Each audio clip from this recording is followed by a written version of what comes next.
Hey there, Christophe from the French Herbal. Today we're talking about a plant that I'm willing to bet you don't know yet. Let's talk about black horehound, also known as stinking horehound here in France. With a name like that, I'm not sure if you feel the urge to brew yourself a nice little cup of herbal tea. Well, no matter its smell and taste, I will do my best to give this herb the credit it deserves. I've been growing it in my garden for a few years. I pick it in the wild and I find it surprisingly helpful. Before we get started, an important reminder: I'm not a medical doctor, a pharmacist, or a healthcare professional. I'm here to share information with you, but this does not replace medical care and is not meant to diagnose or prescribe anything. Okay, so as usual, let's start with some botany. Black horehound, Latin name Ballota nigra, is a perennial that belongs to the Lamiaceae family. In other words, the mint family. Its appearance will remind you of many other Lamiaceae, right? A thick square stem, opposite leaves arranged in pairs with each level rotated 90 degrees. So if you look from above, you get a cross pattern. The leaves grow all along the stems right up to the flowering tops. The flowers are pinkish purple and asymmetrical. We have 5 petals fused into an upper lip with 2 lobes and a lower lip with 3 lobes.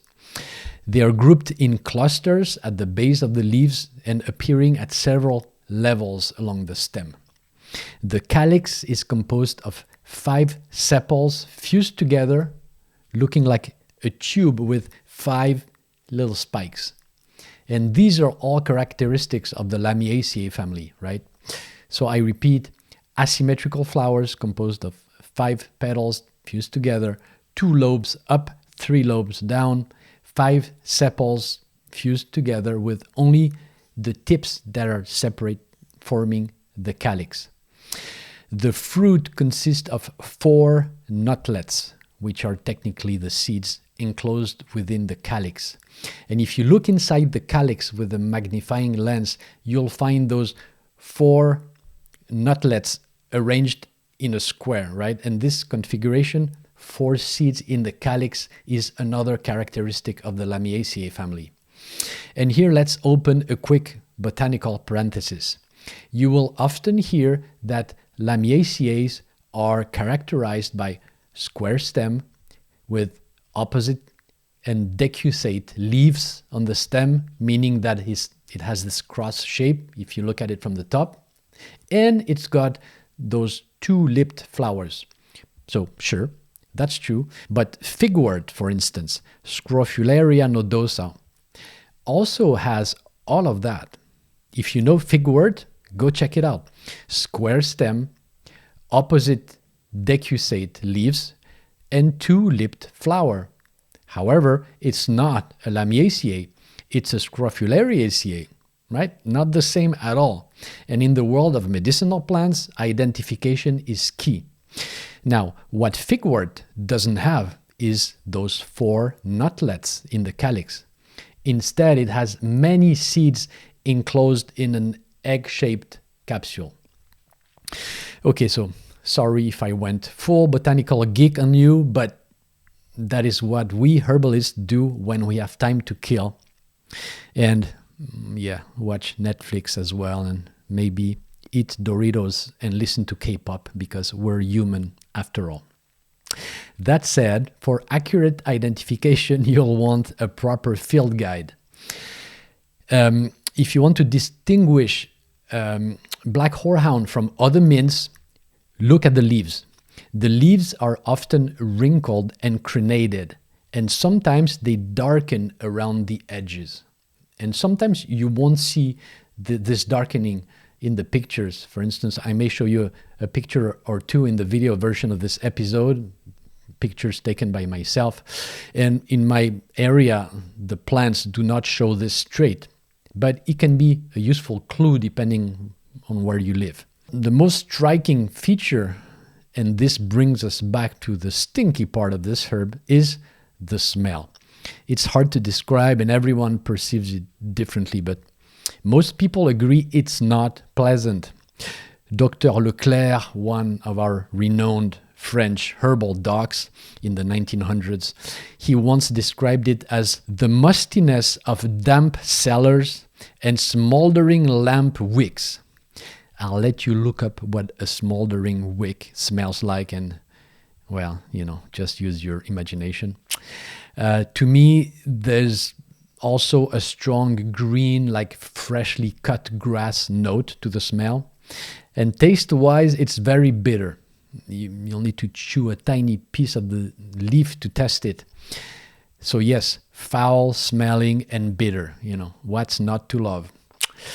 It can be confused with spotted dead nettle, Lamium maculatum, although dead nettle has more sharply toothed and more deeply cut leaves. And that's it for botanical information. And for those who put me on mute during this section, please give me back my voice. Okay, now, where does it grow? Black horehound is a nitrogen-loving plant. Means you'll find it in nearby, near villages and cities and farms and ditches and along paths. It sometimes follows animal trails, a bit like white horehound, Marubium vulgare, which I'll cover in a future episode. It likes rich soils and manure, as well as moisture. So here in Provence, where I live, I grow it in partial shade in my garden, and I give it composted manure early in the season, and then I water it on a regular basis. We use the aerial parts of the plants, the leaves and the flowering tops, excluding the thick, hollow stems, which are not very useful. You harvest ideally at the start of the flowering period, and at that stage you will get a beautiful mix of the leaves, the open flowers, and the buds, all tender and aromatic. I mean stinky aromatic. If you wait too long, the flowers will dry out, but the leaves can still be harvested if needed. We'll go back to preparations in a moment. In terms of constituents and energetics, the plant contains phenolic constituents like chlorogenic acid, caffeic acid, and a list of others. Diterpene lactones, responsible for the bitter taste. Tannins, responsible for the astringent taste and effect. Saponins, an essential oil since it's got this volatile, smelly aspect. The plant does not seem to contain pyrrolizidinic alkaloids like we previously thought, which is good since those PAs, especially the unsaturated ones, can be toxic for the liver. So the energetics, cooling, think bitterness here, and drying, think astringency, so drying by contact, and think also diuretic, so drying systemically. Hey, just a quick pause to let you know you can grab my free ebook on preparing herbal teas for the 4 seasons. It's full of simple recipes and blends you can make with herbs you can buy or even grow almost anywhere. The link is right below this episode. Go check it out. Now, let's talk about the properties. The first one I'd like to mention is its antiparasitic action. And for that, we turn to François-Joseph Cazin, another well-known French herbal doc who practiced in the 1800s. He wrote, "I have used it successfully as enemas against roundworms and pinworms. Thickened juice used as a suppository has often worked against the latter. I have no personal experience with this type of use in my private practice, and I certainly do not recommend making suppositories or preparing herbal enemas today if you don't know exactly what you're doing, and it's far too delicate to discuss on a public channel these days. But perhaps there's something to explore with internal use, like a strong tea or, more realistically given the taste, a syrup. That being said, when Cazin calls it a very active worm-killing agent, we got to pay attention. Why? Well, because back then in the 1800s, doctors did not waste time on remedies that didn't work. And again, I have no experience with the use of the herbal tea or the syrup for killing worms or parasite. But I keep this information in my archives because I know it might come in handy some days. Next property, black horehound has a long history of use for nervous system imbalances. Kazan, quoting earlier authors, mentioned it's good for hysteria, neurosis, and hypochondria. Later in the 1900s, Dr. Leclerc talks about intense nervous disorders, situations involving a lot of agitation. He mentions anxious phobias and menopausal nervous symptoms. It's also used for sleep issues, especially restless, fragmented sleep. Overall, when properly dosed for the individual, it acts as a nervous sedative. And this is how we use it in France today in modern practice. And for me, the key theme here is nervous agitation, tension, anxiety, inner restlessness. This is not a herb for the exhausted, apathetic individual, burnt out, low energy, exhausted nervous system. Quite the opposite. Think a lot of irritability, being on edge, being close to a nervous breakdown. That's why I often compare it to motherwort, Leonurus cardiaca. Another mint I love, similar energetics and surprisingly similar taste as well, very bitter and cooling too. And here there's often a heart-mind involvement, a heart-mind feedback loop, if you will, because we get anxious, the heart races, which fuels anxiety, which further excites the heart. And I don't know if you ever had heart rhythm issues. They can create a lot of anxiety. I've had bouts of extrasystoles in the past, and it's quite stressful. And of course, when I was stressed, it made my extrasystole worse. And you can see the vicious circle here. Dr. Éric Laurin, one of our contemporary herbal docs, even describes black horehound as hypotensive and heart slowing, helping to lower high blood pressure and calm an overly fast-beating heart, likely through its effect on nervous overexcitability. Obviously, no shortcuts here. Go see a cardiologist first and think about black horehound second. Priority matters. Do not play doctor if you're not one. Next indication, Dr. Leclerc strongly recommended black horehound for tinnitus. And we talked about tinnitus when we talk about ginkgo. And I'll put a link to that ginkgo episode because we did quite an in-depth review of the plant.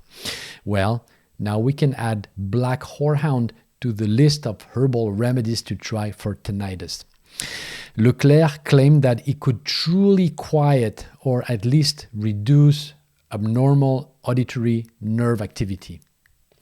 And I don't know exactly how it would work.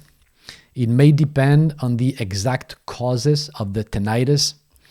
In my case, I have serious tinnitus following an acoustic trauma that I suffered about 10 years ago. So my inner ears have been damaged in an irreversible way. And in my case, black horehound did not provide any comfort at all. But maybe if there's a circulation or nervous system dysfunction, maybe that's when it could help. Plus, given how strongly Leclerc advocated for it, and Leclerc was a great practitioner with lots of experience, I do think it's worth exploring if you have tinnitus. To cover all bases, it could be combined with cerebral circulation herbs like ginkgo, maybe lesser periwinkle, or other plants. Okay, now let's move down into the respiratory tract. Black horehound has been used to calm violent fits of coughing, such as in whooping cough. And this highlights its antispasmodic action. What this means is that it does not act on the lungs itself, but more on the nervous system. Right? Let me explain. What we call the cough reflex is a whole cascade of nervous signals. First, irritants will stimulate cough receptors down in the lungs. These cough receptors will activate a nervous signal that will go up to the brain, and then the brain will send a signal back down that says, warning, irritants are present. Please expel with force, triggering contraction of the diaphragm, contraction of the intercostal muscles, contraction of the abdominal muscles. This creates great pressure in the lungs to expel the air and irritants. The problem with this reflex is that it can get a bit out of whack. And you see, a coughing fit can be seen as the nervous system failing to regulate the cough reflex finally. The system is a bit overwhelmed and overreactive to irritants, and the person cannot stop those coughing fits, which is quite exhausting. And then the person will anticipate the next attack, which is very stressful. And the stress created by the anticipation may have a negative influence on an already hyperexcited nervous system. And here, Black Horehound helps to calm down that excessive cough reflex. Leclerc wrote, under its influence, coughing fits became less intense and less frequent. Patients felt less anxiety before the attack, less exhaustion afterwards, and sometimes an impending crisis stopped immediately after taking the remedy. Then you think, wow, that's a very strong endorsement for Black Horehound as calming herb for coughing fits. The plant is also used to calm nervous or irritative coughs, especially those that keep you awake at night. These are dry coughs without any infection further down in the lungs. And the syrup is the best form here, ideally made with good honey, which also soothes the dry and irritative coughs.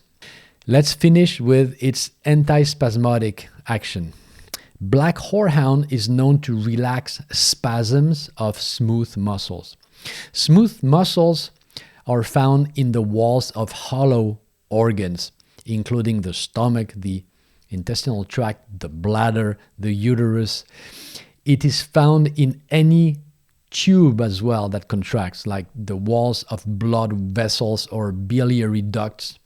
And this gives Black Horehound a wide-ranging action to relax digestive cramps, menstrual cramps, and even biliary spasm. Okay, let's talk about forms and quantities.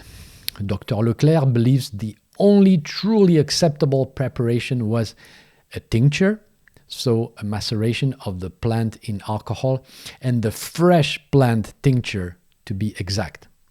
For whooping cough, he said 20 drops per year of age per day. For adults with nervous hyperexcitability, so for nervous system and stress, 1 to 2 teaspoons daily in a bit of water, which could be divided into several doses if required. For spasmodic issues, the same dosage can be used. Fournier, another classical French author, recommends 25 to 40 drops 4 times daily for nervous conditions and up to 1 teaspoon in the evening for insomnia. We can also use the tea of the fresh or dried plant.